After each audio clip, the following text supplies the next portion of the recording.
वो चेंज हो गया है। काम कराना हम सबको आता है, डिप्रेशन से निकालना भी हम सबको आता है। कैसे? हमारे घर में एक बच्चा होता है, जैसे उदाहरण अभी कप्तान साहब दे रहे, जब हम बच्चे से बात करते कैसे करते हैं? अरे बच्चा ये खा ले, ये कर ले, तो ये कर दूंगा, हम उससे प्लीज करते हैं, हम उससे संवाद स्थापित करते हैं, हम उससे प्यार बनाते हैं, हम उससे हल करते हैं। तो यही चीजें हम बाद में बंद कर देते हैं करना, शादी हो जाती पति के साथ, जब कार्यस्थल पे जाते हैं साथियों के साथ और लोग मिलते हैं उनके साथ। जीवन को जैसे सर ने बताया कि भागों में आप अवश्य बांटिए, 8 घंटे होते हैं। एक 8 घंटे अपने कार्य के लिए होते हैं। कार्य जब भी करें उसका छाते जैसा होता है ना बरसात में, कि गीला हो गया घर के अंदर नहीं लेके जाते हैं, उसको बाहर छोड़ जाते हैं। उसी तरह से हम सारी समस्याएं घर के बाहर छोड़ के जाए, कोई भी बाहर कार्यस्थल की समस्या घर में ना जाए, और जो घर का समय हम घर वालों को दें। ठीक है। उसके बाद दूसरा ये है कि कार्यस्थल पे भी आए तो हम घर की बातें ज्यादा ना करें। एक ग्रुप वो दोस्त होते हैं जहाँ वो करें। सोसाइटी में 3 तरह की चीजें होती हैं जिससे प्रॉब्लम होती है। एक तो वाकई जो मानसिक है, जैसे कुछ बीमारियां हैं, शिज़ोफ्रेनिया, बाइपोलर डिसऑर्डर, जिसका इलाज आपका मेडिकेशन से, चीजों से नहीं, दवाओं से ही होगा। दूसरा, जो प्रॉब्लम आपको है, जैसे जीवन में हो रही है, अस्वाद हो गया, डिप्रेशन हो गया, रील्स देख रहा है, ये छुट्टी पे जा रहा है, हम नहीं जा रहे हैं, उसने ड्रेस कर ली, हमने नहीं करेगी। तो ये जो मीडिया आ गया, जो रील्स आ गई, जो इंस्टाग्राम आ गई, ये कहीं ना कहीं हमको डिप्रेस करके कंपेयर करवाती है। जरूरत नहीं है। हर आदमी के जीवन में जितना वो कमा रहा होता है, अगर उसको व्यवस्थित जैसे करने का भी बांट दे तो बराबर से वो अपना जीवन जी सकता है। कि बेसिक लाइफ में आपको क्या चाहिए? रोटी, कपड़ा और मकान। इसके अलावा हर वो चीज अतिरिक्त है आपके पास और आप अतिरिक्त कर रहे हो। मोबाइल बड़ा, गाड़ी बड़ी, घर बड़ा, घर में फोटो बड़ी, पेंटिंग बड़ी, आप वो उसको देख के खुश हो रहे हो, वहाँ तक ठीक है, दूसरा कोई नहीं हो रहा है। आज अगर मैं पहना हूँ कोई घड़ी बहुत अच्छी, तो मेरे अपने लिए पहना हूँ, कोई उसको देख के डर सकता है, पर उससे मेरे को कोई फर्क नहीं पड़ रहा, तो उसको भी नहीं पड़ना चाहिए। क्योंकि ये सिर्फ समय बता रही है, जो कि किसी से पूछ के भी पता चल सकता है, और पुराने लोगों को तो पहले से भी पता चल जाता है, इसलिए वो लोग इस चक्कर में नहीं पड़ते।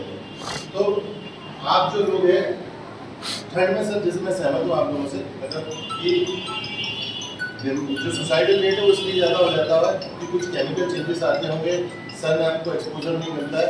लेकिन ठंड का सीज़न ही एकमात्र ऐसा सीज़न है जो चारों सीजनों में आपके शरीर को सबसे खाने पीने के लिए, पौष्टिक आहार के लिए प्रेरित करता है।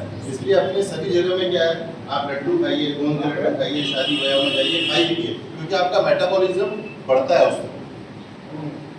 एक बहुत अच्छी चीज़ जो चंद्रशेखर जी ने कही कि हम चीज़ें अतिरिक्त करते हैं, खाना हम अतिरिक्त खाते हैं, सुबह दोपहर का नाश्ता खाना, क्योंकि हमको ज़रूरत नहीं है, तो जितनी ज़रूरत है उतना ही खाएं, उसके अलावा मेटाबोलाइज करें। जीभ का स्वाद यहाँ तक रहता है, लेकिन बाकी चीज़ें हमारे शरीर पर रहती हैं। और डिप्रेशन और चीज़ों के लिए जिस पर आज व्याख्या हो रही है, मैं यही कहना चाहूँगा, अगर आपने अपने आसपास परिवार में संवाद स्थापित किया, मिले, उनसे बातें की, डिप्रेशन वाले आदमी को पहचाना और उसकी बातों में उसको सहयोग किया, उस लेवल तक जाके उसकी काउंसलिंग की, उसको आपने नहीं हुई तो जो एक्सपर्ट्स लोग हैं काउंसलिंग के, उनके पास तक आप ले गए। इसीलिए देखिए कई बार ऐसा है, फेसबुक ने बहुत अच्छा फीचर डेवलप किया है, कोई आदमी उसमें डालता है कि मैं सुसाइड कर रहा हूँ, वीडियो या ये कर रहा हूँ, उनकी शेयर एक्टिवेट होती है और वो पुलिस मुख्यालय में भेजती है। और इसमें अगर आप साथ में उठाएंगे तो काफ़ी लोगों को उन्होंने सुसाइड करने से बचाया। सुसाइड एक क्षण भर का नेगेटिव सिम्टम है, जब जीवन में हमको ये लगता है कि यार हमारा कोई वैल्यू नहीं है या कोई हमें समझ नहीं रहा और हम किसी के काम के नहीं, ऐसा कुछ नहीं होता है। एक चीटी भी अपना रोज काम करती है जो आपसे बहुत छोटी है, और आपके भगवान ने हाथ पैर आँख नाक सब स्वस्थ दिए, तो आप उसको महसूस करिए और अपनी महत्व को समझें। हर आदमी महत्वपूर्ण है समाज में, सोसाइटी में, अगर वो समझ ले कि मैं मेरा महत्व क्या है। कंपेयर ना करें, जो इस तरह के बीमार लोग हैं उनको यथास्तर पर पहुँचाए।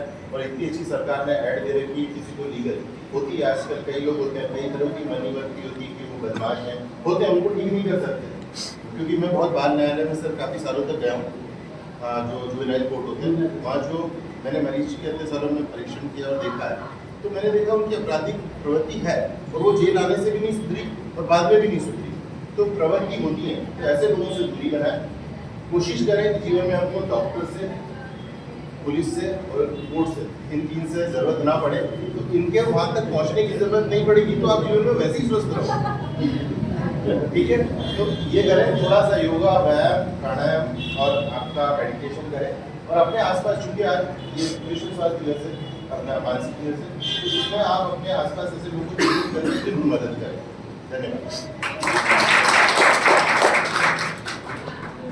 कार्यक्रम को आगे बढ़ाते हुए मैं सभी लोगों से आग्रह करता हूँ कि ये जो मानसिक अवसाद बढ़ रहा है और इसकी जो प्रवृत्ति आप सब समझ रहे हैं और देख भी रहे हैं, तो जैसे ये एक समीक्षा अभी जिला अस्पताल पर रखी गई है, तो भारत सरकार भी ये चाह रही है, मध्य प्रदेश सरकार भी, और मनोरोग विशेषज्ञ हूँ तो मैं भी ये चाहता हूँ कि जो आप लोगों का एक्सपीरियंस है, आप लोगों के जो भी इस चीज़ में मदद है, जो आपके इस चीज़ को आगे ले जा करके इंसान को एक मानसिक तौर पर बहुत स्वस्थ रख सकते हैं, तो इसको एक पूरे जिले में एक मुहिम चलाई जाए। जैसे मैं जिसमें देखा जाए तो हर ब्लॉक में